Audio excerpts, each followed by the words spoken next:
Hello class, we're going to talk about developing and managing products. So let's start. Hello, I'm your teacher Brenda Alvarez and you can find me at Brenda C. Alvarez S. So first we're going to start with the Ansoff's matrix. Let's start with the first set of slides then. So this is the matrix. On one hand, on the axis, we have products and services. New products and services or existing products and services. On the markets, we have new markets and existing markets. So this is a tool that helps businesses decide their product and market growth strategy. You have different strategies depending if the market is new, we do a market development if the product is already exists, but if the market is new and the product is new, we do a diversification strategy. On your plan, on your marketing plan, you have to specify which strategy are you going to use. So if you already have an existing product and you are doing it in an existing market, then you are going to create a market penetration strategy. On the other hand, if you have a new product or service and you want to get into an existing market, then you will want to develop to do a product development strategy. Okay, these new products and services are new that you are starting to implement as a business. However, if this product is not new in the market, it does not matter because it's new for you, for your business. So let me explain a little. So market development, as you remember, was the first corner on the left. So a growth strategy. So market development is here. We have the new market and existing product, okay?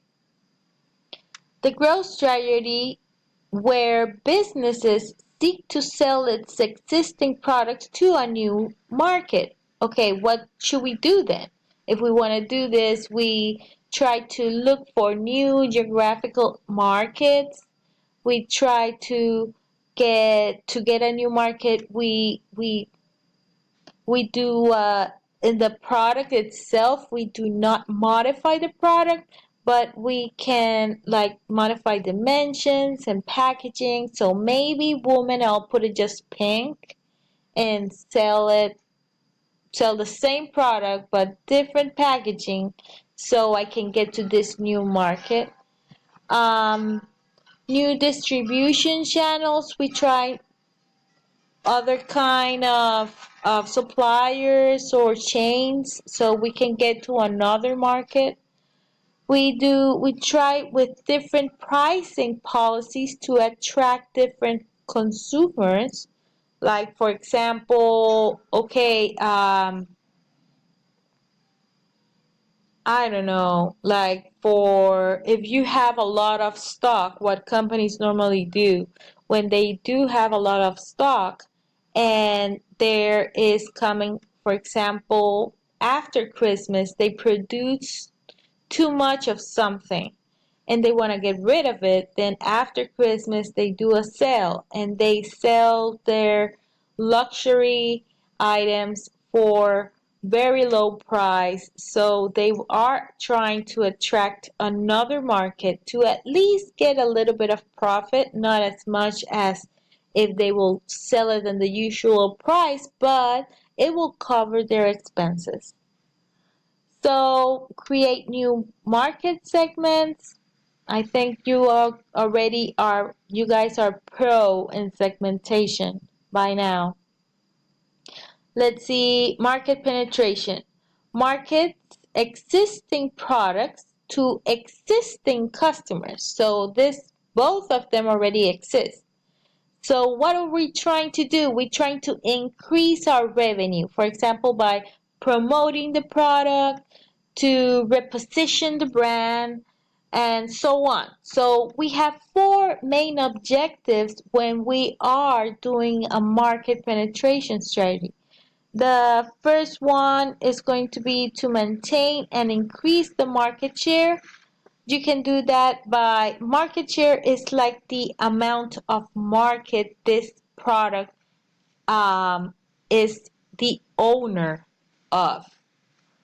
For example, like the market share for Coke will be like for Coke sodas will be 50-50 with Pepsi. Maybe there will be like 1% of other brands, but they have most of the market share. That was like kind of an example. I don't know if I'm explaining myself well. So pricing strategies, we do a lot of advertising, we do sales promotion, we use more resources dedicated to selling personal. We train the personal, we try to attract people, we try to sell more. Okay, another main objective is the secure dominance of growth market require an aggressive promotional campaign, as I mentioned before, supported by a pricing strategy designed to make the market unattractive for competitors. Okay, this is another kind of strategy we could use. If you sell, maybe you do, okay, this happens in real life. Like if there is a big, huge company and they have all the contacts with all the suppliers and they see like a entrepreneur or a small company getting into the market and offering a way better product and quality and quantity than them, what this big chain does, and this is real life story, they lower the price so low, so customers will either way buy their products because it may be like less than a half of the price, and the entrepreneur or the person that is selling the other product cannot sustain this low selling prices because it doesn't cover their cost. And they will, Walmart is like an expert doing this, and then they will let it like this for a period of time until they outrange the competitor, the small entrepreneur. They just take it out of the market and break them because they cannot sustain themselves with the prices, and customers already prefer the lower prices. And then after they get out of the market, they will raise them maybe higher than the price of the entrepreneur or the little business. So, because they can do it, they can sustain themselves because they have other diversity, variety. So, also another main objective, I said that there were four, but three are like the ones that I thought they were more important. The other one is like redundant and repetitive as it has been until now, is to increase usage by existing customers. For example, by introducing loyalty schemes. Like, for example, over here, supermarket Ray, they want you to do the point thing, and they, for example, Multimax, if you are part of their database, they'll give you some stuff, and so on we go. Diversification. Diversification, remember, let's go back. They were new products in a new market. So there are two types of diversification, namely related and unrelated diversification.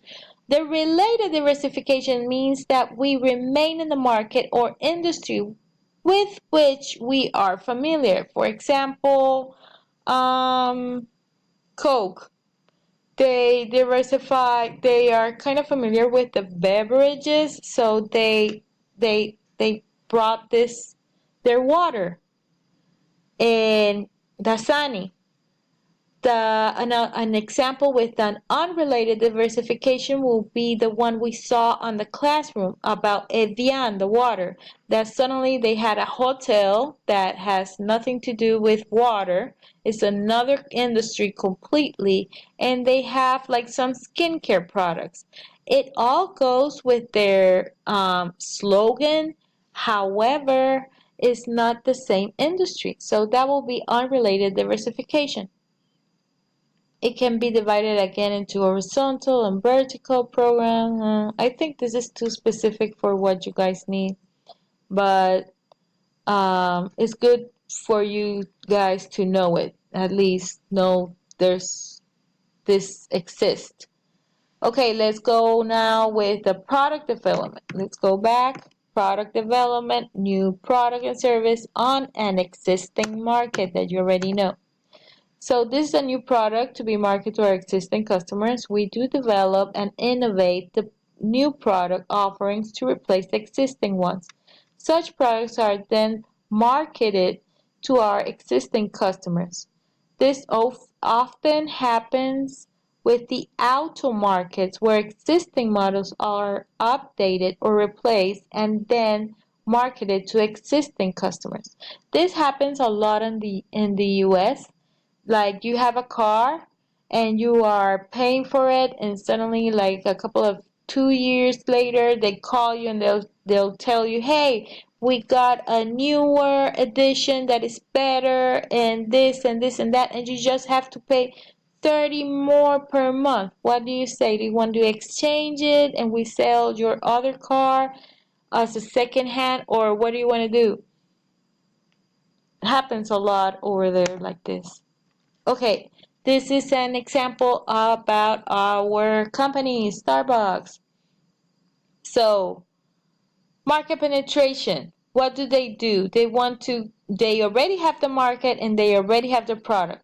So what they do, they try to sell them other places that are not in their stores, like in hotels. They got like certain deals with hotels, with grocery stores, schools. They sell it, businesses near in the industries, cafeteria, and in airplanes. So what did they do to a present market, but they wanted to enter with a new product? Then they start selling like they do this with market research. They investigate what actually their type of customer does, and they sell then salads, a new bold fresh lunch program, and these kinds of things that are not related with the coffee industry whatsoever. So what happens when they want to enter to a new market with the product that they already have? What they did, they opened stores all over the world, Brazil, Russia, Romania, as well as putting the first Starbucks logo in Cairo, Egypt. Okay, and what if you want to go to a new product and a new market? What they did, they sold music CDs. Oh, I had no idea about this. Clothing, coffee mugs. Yes, I do know about the coffee mugs. And chocolate. They're not good. Okay, the BCG Portfolio Matrix. So we have the market share, low market share, high market share, and market growth. How fast it's going is people getting into it. Low market growth, high market growth. So a product is a star product when they are when that market is growing fastly and their share is very high. They're doing very well. We will look for some examples later on. Question mark products, like what's going to happen with them? They have a low market share right now, but they're growing very fast. So the cash cows, every company needs a cash cow product.